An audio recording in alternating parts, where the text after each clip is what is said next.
Hey everybody, today's video is going to be about a whole bunch of stuff, but basically it's going to be about a whole bunch of stuff.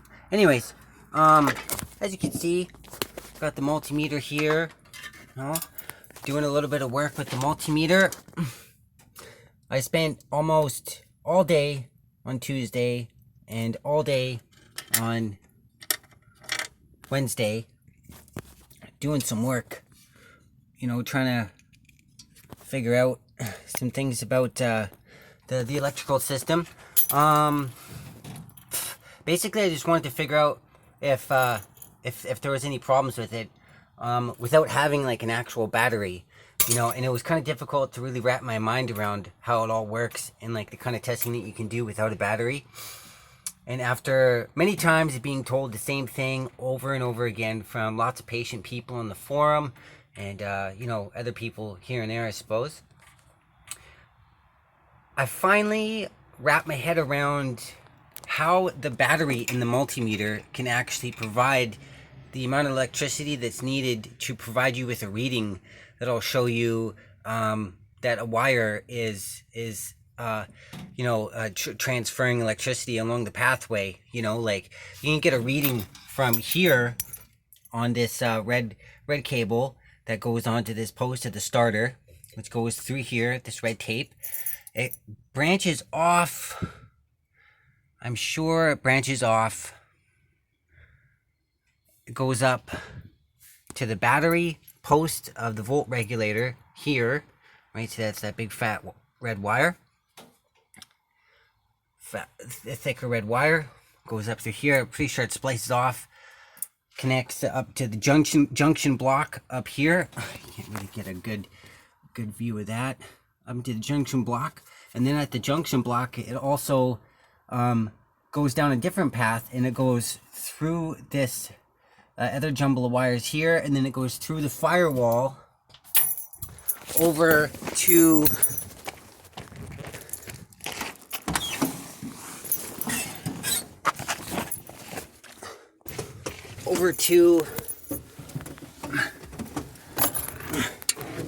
the ignition switch. You can't really see it because it's dark, but believe me, it's in there, right?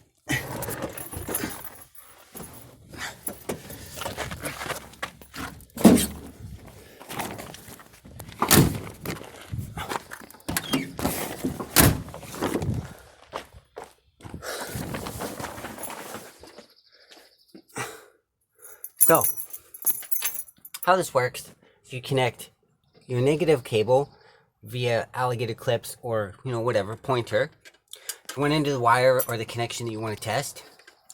Since there's no 12 volt battery, there's no volts that you're going to be testing for.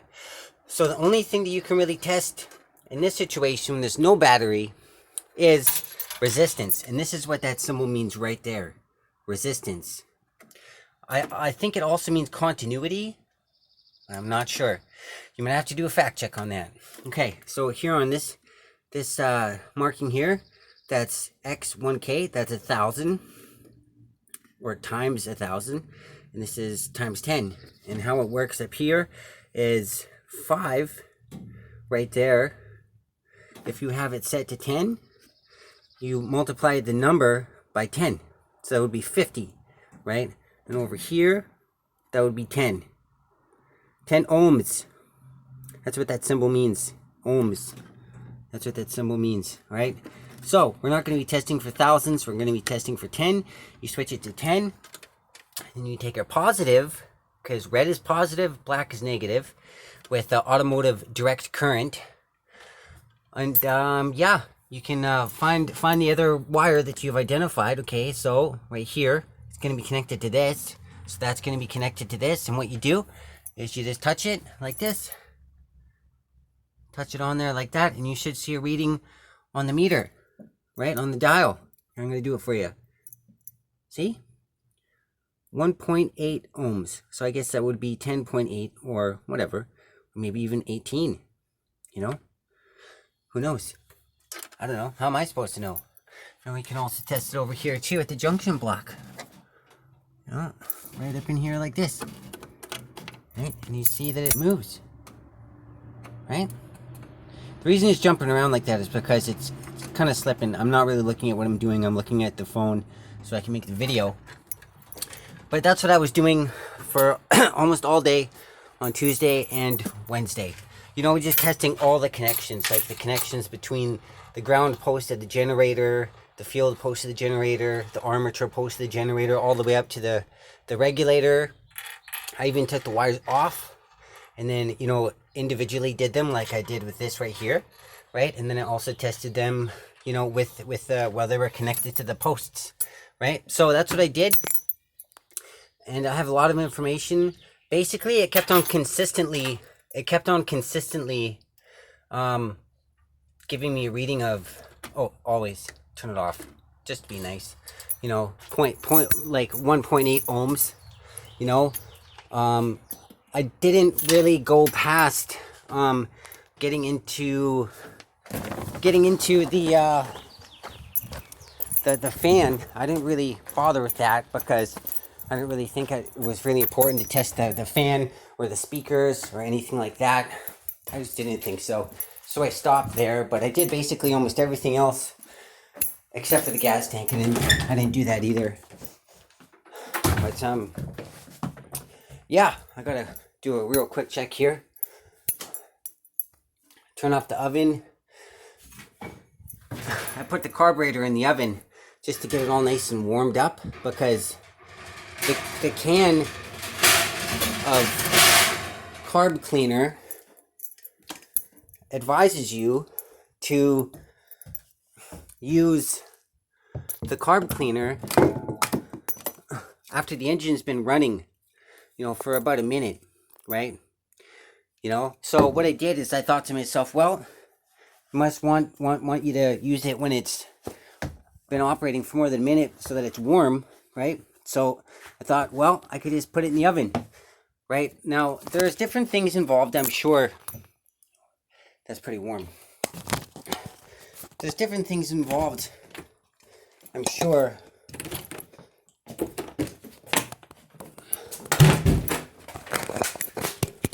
With using the carb cleaner in an effective way, right? Now, one thing the instruction specifies is using the carb cleaner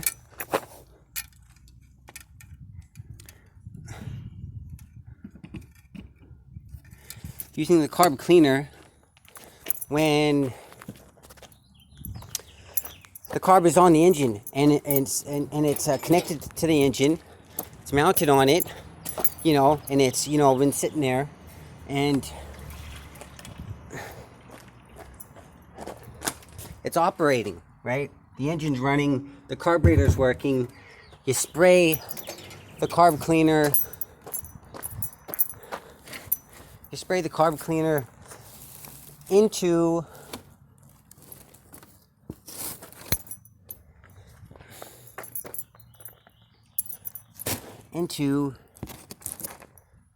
the venturi, into here. You spray it in there while the carb is working. You know, it's the fuel's running through the fuel. It's going down through the you know, the thing there. It's coming out there, right? Right. So that's another way that the carb cleaner is supposed to be used, right? But I can't do that because the engine's not running. It's not connected to the engine. The engine hasn't been fired up and broken in yet. But the reason why I'm doing this is because I'm gonna use it to break in the engine. I'm not gonna use the new one that I bought, which hasn't been adjusted at all, right? Like, it doesn't have the floats inside the float bowl. It doesn't have the float adjusted on it so that it will rise appropriately with the amount of fuel that comes in there and sustain, you know, the carburetor, right? The idle screw, the speed screws haven't been adjusted on that carb. This carb was one of 2 carbs that I got with the Rambler, and this one appears to be the one that was used most recently. It even still, smells like gas. So I think I'm going to use this one to do the breaking in, because this one obviously is, it's a better candidate, because it's definitely a lot more adjusted than the other brand new carb, which hasn't been adjusted at all.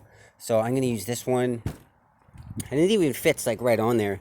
Like the other carb I have, I'm going to have to modify the intake adapter because it doesn't have the same shape as this.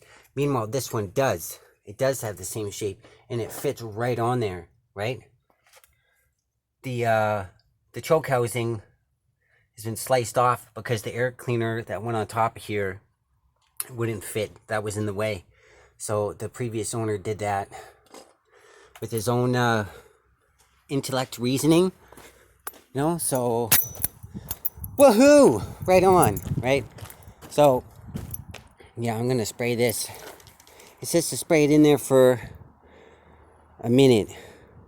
Firmly extract intention stew to valve. Run the engine until warm. Shut off engine and remove air cleaner with engine running. Spray into carburetor and choke onto throttle plate and shafts. Spray for 1 minute. Repeat if necessary. Open and close throttle until it moves freely. Shut off engine. Replace air cleaner. Restart after 5 or 10 minutes. Adjust idle as necessary. So that's why I put it in the oven. It's to get it warm.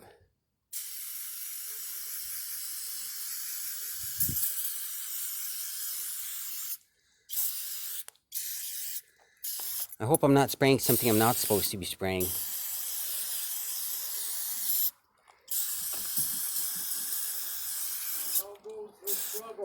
Oh, hey there, Frank.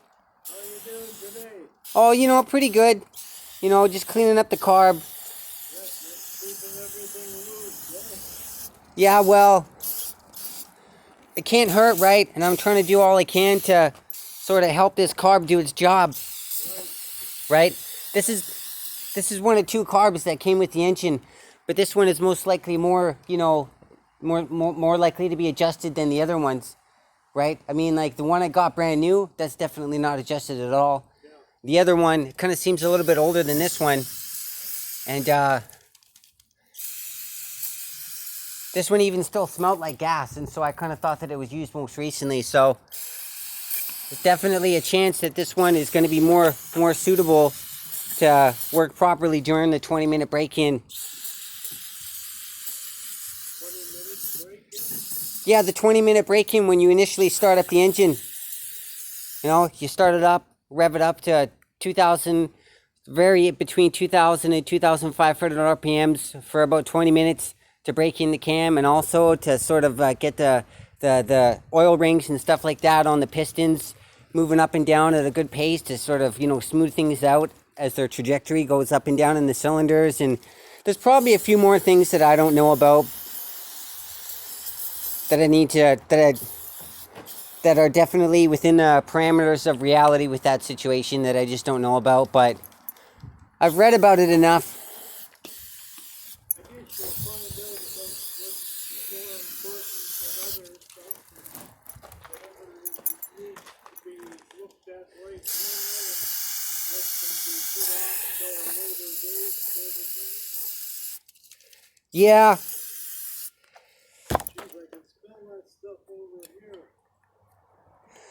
Yeah. It's a good thing it's a nice windy day to take the smell away and I don't lose so many brain cells. Good. Spread the joy. Yes. Spread the joy, Frank.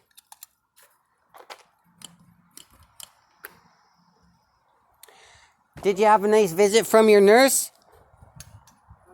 Yeah.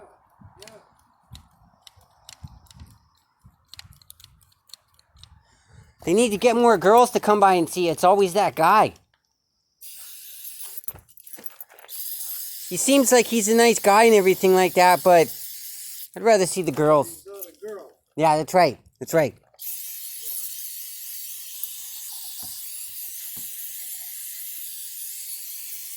Well, I'll leave you to your work. Cool. Yeah. Continued good weather for you. Yes. I don't have that much more time. I got to go to work pretty soon. Oh, today? Yep. Got to go to the house, take care of the guys. Right. So how many days? Oh, 4 days. 4 on, 4 off? 4 on, 3 off. 3 off?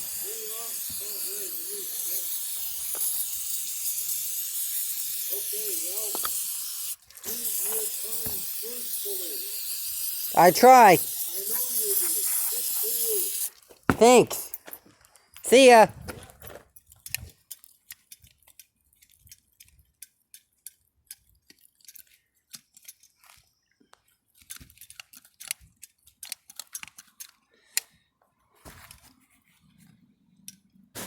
Ooh. I also had the radiator on here. As you can see, I also had the radiator on here. I filled it up with Prestone because I noticed that there was some deposits and stuff like that inside there, inside the radiator. I wanted to give it a good clean, but I need to buy myself a funnel so that I can get it out of there.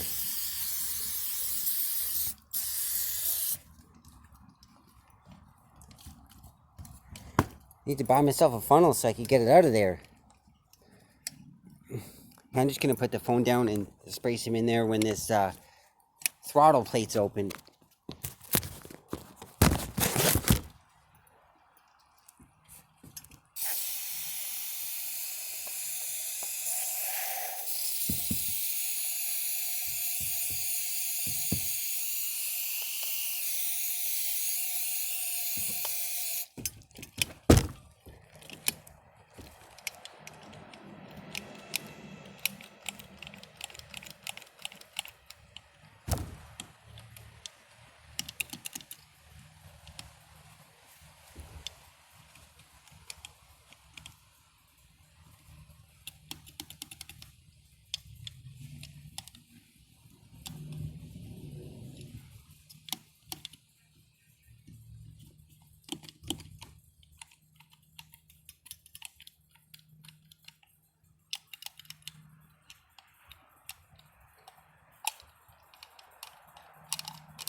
The choke kind of seems to be a little bit sticky there.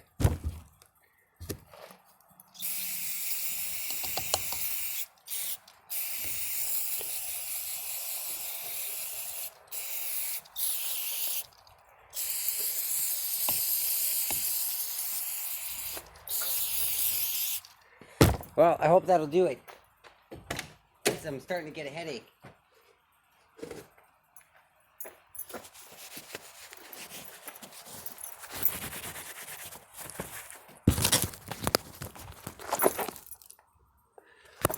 Alright, another thing I did is I put the fuel pump on, but when I put the fuel pump on, I realized that it was in the way of the oil filter mount, so I'm gonna have to move that. But yeah, that's a nice old fuel pump with a little glass ball on it. It also still smelled like gas, and so I figured that was the one that I should use aside from the other one. But yeah, so things are starting to come together with what's going on, but I got to finish making that. I got to construct all the hoses with the fittings and the adapters that go here, down here, and over there. I got a new plug for the water jacket, so that's good. I also did some research into Tom J's parts catalogs that he put online on his website, and I was able to find out that these screws right here are where some of the throttle linkage goes for the throttle, for the carb. So that is something that I'm looking forward to get involved with soon. That's the gas pedal right there. Yeah. Alright, okay, so I'm going to turn this off and get back to what I was doing. Whatever that was, I can't remember. I'm pretty sure that all that carb cleaner had something to do with it. Myself not remembering what I was doing. Yeah. Anyways, so Yeah, also, I figured out top dead center a little bit more thoroughly. I wanted to recheck, and so what he did is he took the tape off all those